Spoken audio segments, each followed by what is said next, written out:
So children, today we are going to discuss Heart of Darkness, a novella by Joseph Conrad. So what is novella? Do you have any idea? A short novel. A novel which is not as long as a novel in the true sense. It's a short one. That is called novella. And more importantly, this particular piece, Heart of Darkness, is a story within a story, which is called an embedded story or a framed story. Okay, so it was first published way back in the year 1899 in Blackwood's Edinburgh magazine, and then in Conrad's Youth and two other stories that was published in the year 1902.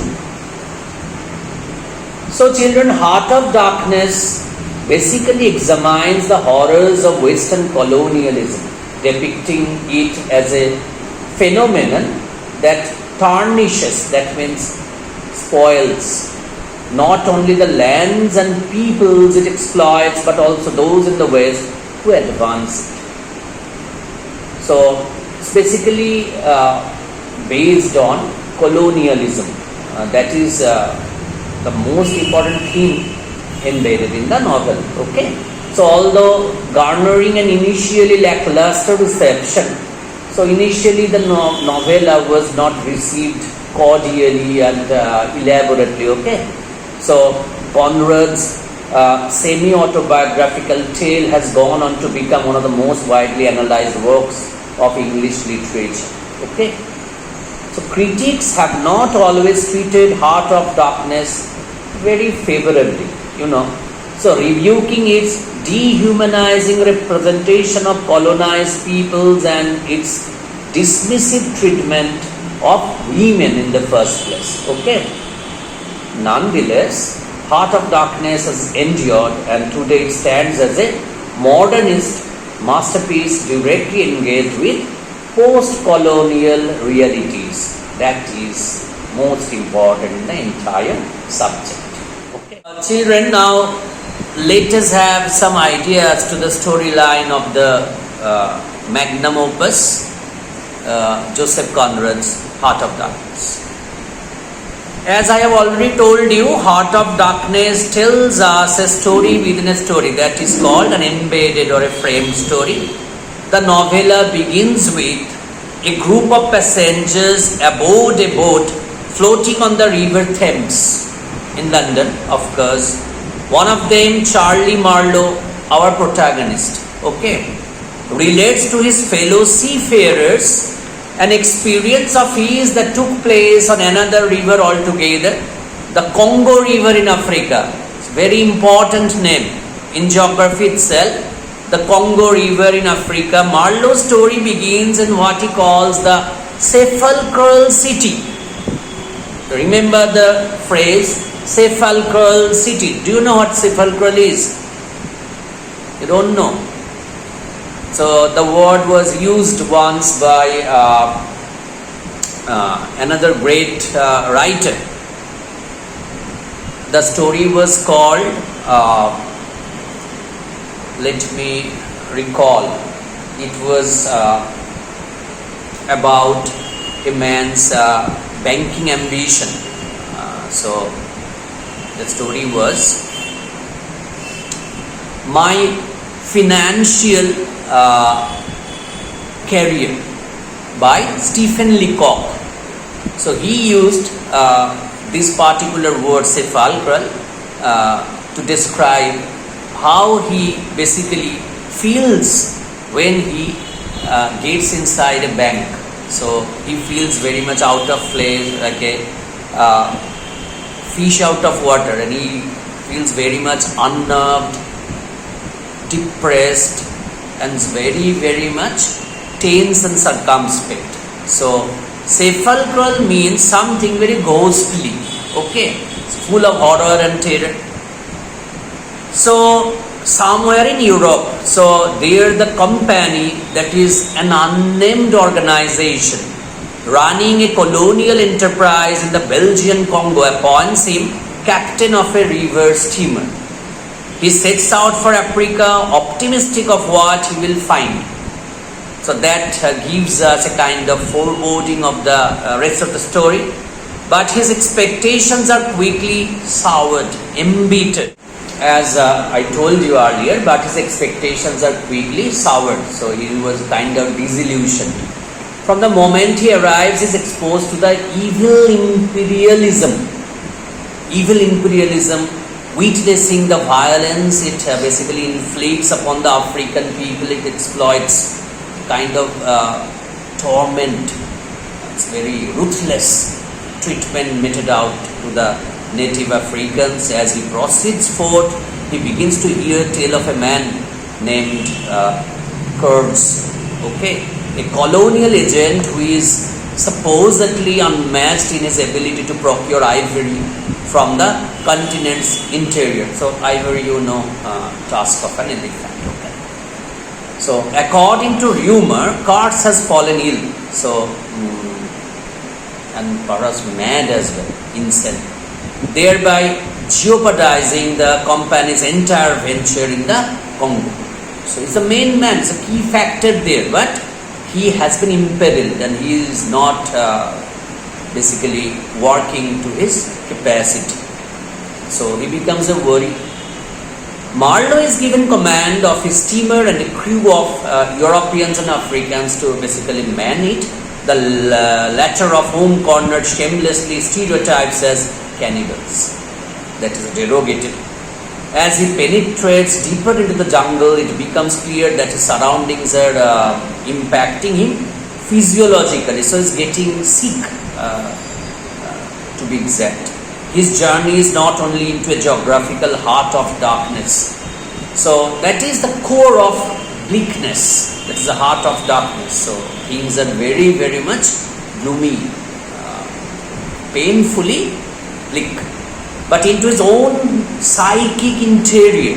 So the heart of darkness is not only external, but it is very much intrinsic, innate, the bitter periphery of someone's psyche. Okay. And perhaps into the darkened psychic interior of Western civilization as well. So basically what you see has a telling impact on your own psyche, making it equally bleak. So it's very much comparable and relatable. So when you are face to face with something bitter and acerbic, you tend to go very sour and bitter in your own self. So after encountering many obstacles along the way, Marlowe's steamer finally makes it to Kurz. So to which work he was entrusted. Kurz has taken command over a tribe of natives who he now employs to conduct raids on the surrounding regions. The man is clearly ill, so very much visible, physically and psychologically wrecked up. So Marlowe has to threaten him to go along with them to basically force him. So come on, come along with us. So intent is Kurz on executing his immense plans. As the steamer turns back the way it came, Marlowe's crew fires upon the group of indigenous people. So the sons of the soil, previously under Kurz's sway, which includes a queen figure described by Conrad much eroticism and as exoticism. So it's very much exotic as well. So Kurz dies on the journey back up the river, which is quite significant and dramatic, but not before revealing to Marlowe the terrifying glimpse of human evil he had been exposed to. So he discloses to Marlowe what he has experienced throughout a substantial amount of time. The horror. So something very ghastly, the horror. He tells Marlowe, reiterating the word, the horror, before dying. So Marlowe almost dies as well, but he makes it back to the sepulchral city to recuperate. So he is disdainful of the petty tribulations of Western civilizations that seem to occupy everyone around him. As he heals, he is visited by various characters from Card's former life, the life he led before finding the dark interior of himself in Africa. A year after his return to Europe, Marlowe pays Kurt's partner a visit. So he goes back to him. She is represented as basically most of the women characters in the novella are portrayed as naively sheltered from the awfulness of the world, like a state that Marlowe hopes to preserve. So when she asks about Kurt's final words, Marlowe lies, "Your name." So it was not the horror that Marlowe basically expressed that Kurtz basically expressed in front of Marlowe, but Marlowe lies and tells her that the last words used by Marlowe were "your name."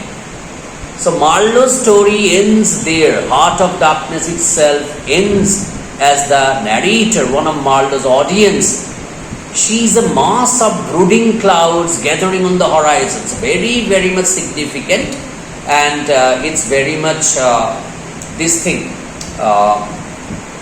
symbolic as to the content of the novel, what seems to him to be part of an immense darkness. So darkness upwards, darkness in the middle, and darkness everywhere that you are confronted with instinctively. So you are dark, the nature is dark, and the sky is darker. So all together you are in the heart of darkness. So that is the story all about. Okay. So now children, let us have some analytical perception of the entire novella, Heart of Darkness, by the master, Joseph Conrad.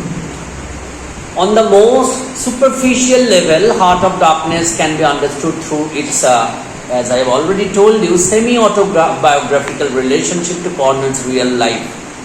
So why semi-autobiographical? Because it's not exactly the entire revelation of Conrad's own life, but a portion of it. That's why it's semi-autobiographical. Much like his protagonist Marlowe, Conrad's career as a merchant marine also took him up to the Congo River. So now we can very well anticipate why the central focal point is the Congo River and the surrounding Africa. And much like Marlowe, Conrad was profoundly affected by the human depravity he witnessed on his boat tour of European colonialism in Africa. But it's overly reductive to boil Heart of Darkness down to the commonalities it shares with Conrad's own experiences. It would be useful to examine its elements crucial to the emergence of modernism. For example, Conrad's use of multiple narrators, his couching of one narrative within another. So these are the cream facets of the novel. So you can say that they are the USPs of Conrad basically. So the stories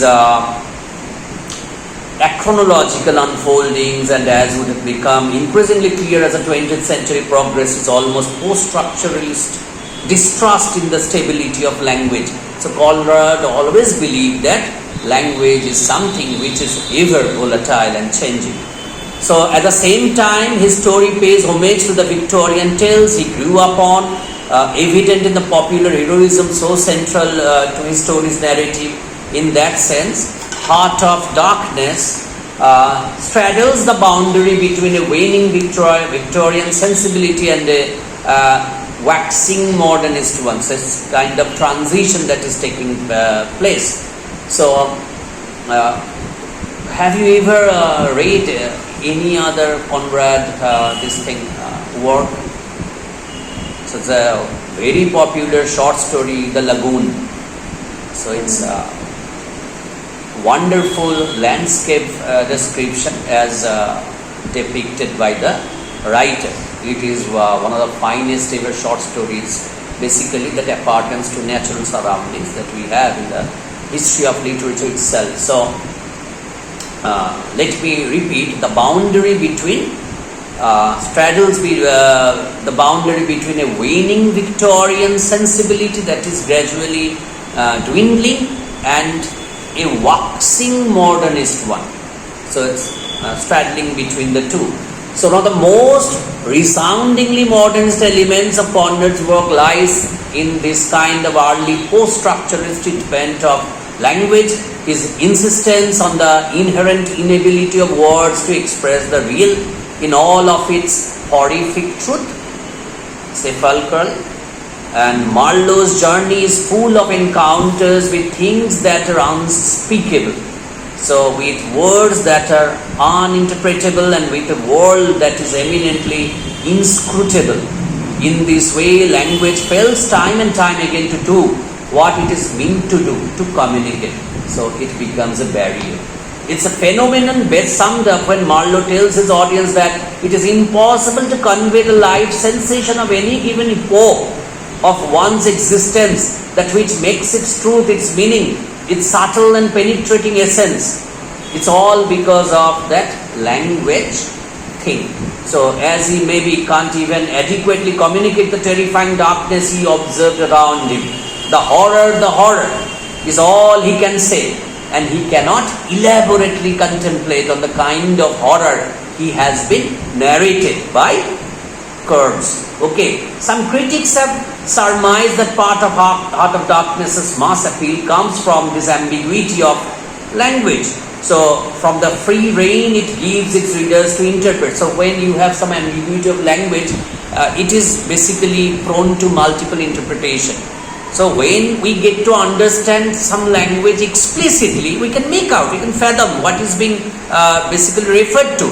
But when the language itself is ambiguous, you don't know what it is really, that is, it's verbatim, word for word, then you can imagine, you can infer, you can surmise, and you can of course kind of interpret the way you feel like. So that's why it's exposed to multifarious interpretation. Okay, so many conjectures are out there because you don't know the exact language.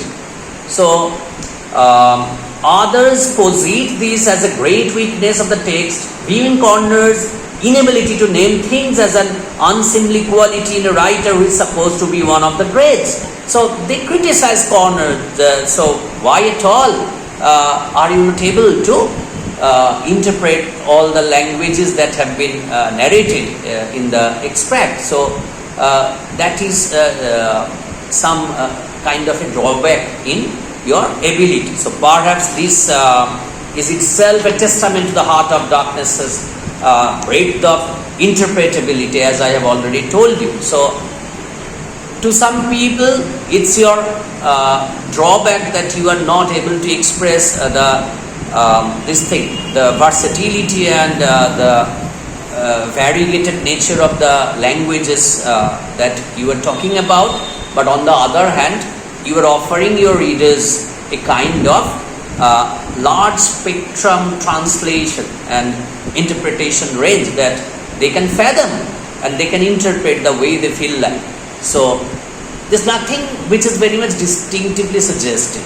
So it's very much open to your own translation and interpretation. Examining Heart of Darkness from a post-colonial perspective, which is very important because it is very much essentially post-colonial, has given way to more derisive critics as Akibe, Chinua Akibe, you know. So put it, Conrad was a thoroughgoing racist. So he condemns Conrad as a racist.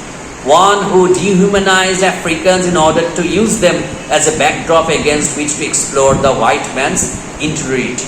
So Akibe is right. Although Conrad rebukes the evils of colonialism, he does little to dismantle the racism that undergirds such a system. Instead, positing the indigenous people of Africa as little more than part of the natural environment. So he has not put any kind of emphasis on the lives and kind of human characteristics of the inhabitants of Africa. So he has painted them in darker shades so as to heighten or accentuate the kind of terror with which they were treated and the kind of treatment meted out to them. But in doing so, he has basically debased their human standard. Okay, so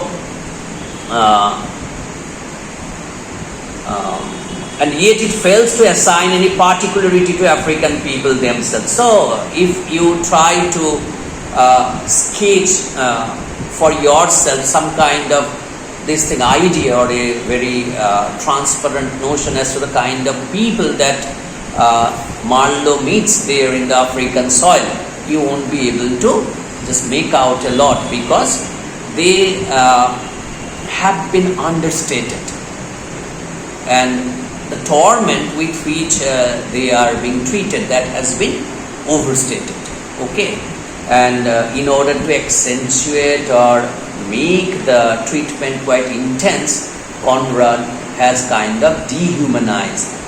Okay, so feminist discourse has offered similar critiques, that Conrad has flattened his female characters similar the way he has done so with his African ones. So even female characters have not been given enough space to flourish. Women are deployed not as multidimensional beings but as signifiers, undistinguished from the field of other signifiers that make up the text. So their shells emptied of all particularity and meaning. So they have not been given or endowed with any kind of particular details such that Conrad can fill them with the significance he sees fit.